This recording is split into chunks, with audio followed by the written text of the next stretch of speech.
अब मेरा क्वेश्चन है इंडियन गवर्नमेंट से।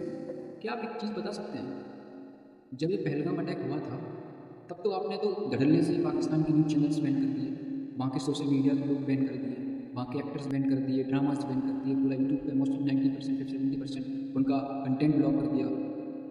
अच्छी बात है। मेरा सवाल है, अब क्यों आप उन जितने भी बैन हुए हैं उनको अनबैन कर रहे हो? क्यों उनके सोशल मीडिया अकाउंट को जो आपने ब्लॉक करवा दिए थे अनब्लॉक करवा रहे हो? क्यों? उनको भी तो बने रहने दो ना।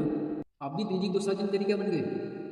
उन्होंने बोला हाँ हानिया आमिर को हम फिल्म में नहीं करेंगे। जय हिंद, जय श्री राम आप सभी लोगों को। मेरा नाम आयुष गुप्ता है और आज मैं बात करने वाला हूँ 22 अप्रैल 2025 की।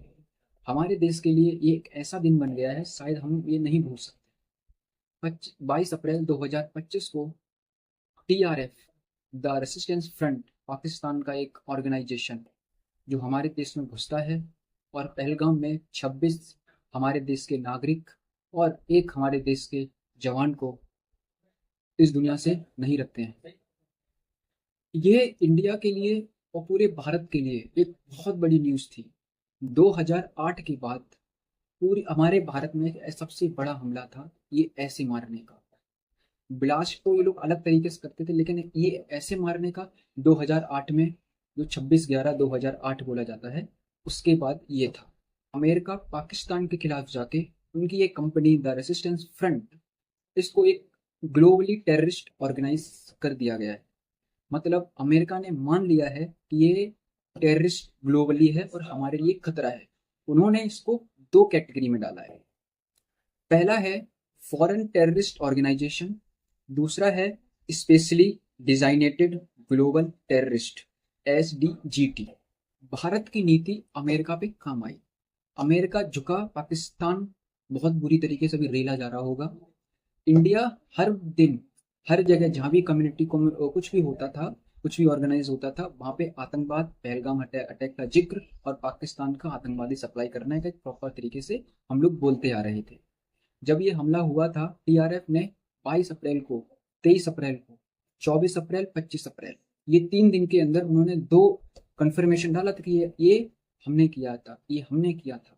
बट 25 अप्रैल को TRF बोलता है कि जो हमारे सोशल मीडिया अकाउंट पे किसी ने गलती से पोस्ट कर दी, गलती से नहीं किया, वो पाकिस्तान का डंडा पड़ा है ना, तब इन्होंने इस बयान को चेंज किया कि हमने हमला नहीं किया है। क्योंकि पाकिस्तान और चीन ये तो बोलने में लगे पड़े थे कि वो हमला पाकिस्तान ने नहीं किया है, पाकिस्तान ने नहीं किया है। खैर एक चीज तुर्की भी बोल रही थी, वो बात अलग है। अब मेरा क्वेश्चन है इंडियन गवर्नमेंट से। क्या आप एक चीज बता सकते हैं, जब ये पहलगाम अटैक हुआ था तब तो आपने तो धड़ल्ले से पाकिस्तान के न्यूज़ चैनल्स बैन कर दिए, वहाँ के सोशल मीडिया के लोग बैन कर दिए, वहाँ के एक्टर्स बैन कर दिए, ड्रामास बैन कर दिए, पूरा यूट्यूब पे मोस्टली 90% फिर 70% उनका कंटेंट ब्लॉक कर दिया। अच्छी बात है। अब विदेशी पटाखे स्वदेशी हो रहे हैं और आतंकवादी को सपोर्ट नहीं कर रहे हैं। मेरा सवाल है, अब क्यों आप उन जितने भी बैन हुए हैं उनको अनबैन कर रहे हो? क्यों उनके सोशल मीडिया अकाउंट को जो आपने ब्लॉक करवा दिए थे अनब्लॉक करवा रहे हो? क्यों? उनको भी तो बने रहने दो ना। अब क्यों नहीं बने रहने दे रहे हो? उस टाइम पे मामला गर्म था। अब भी दिलजीत दोसांझ तरीके बन गए। उन्होंने बोला हाँ हानिया आमिर को हम फिल्म में नहीं करेंगे। अब भी सेम दिलजीत दोसांझ जो पाकिस्तान को सपोर्ट करता है। बताइए। नहीं, मेरा सवाल सीधा सीधा है कि जब आप किसी चीज को ब्लॉक कर रहे हो जो हमारा देश के लोगों को मार रहा है, हमारे देश में आतंक फैला रहा है, दहशत फैला रहा है, आप उनको अनब्लॉक क्यों कर रहे हो? ब्लॉक कर दे तो ब्लॉक कर दो ना।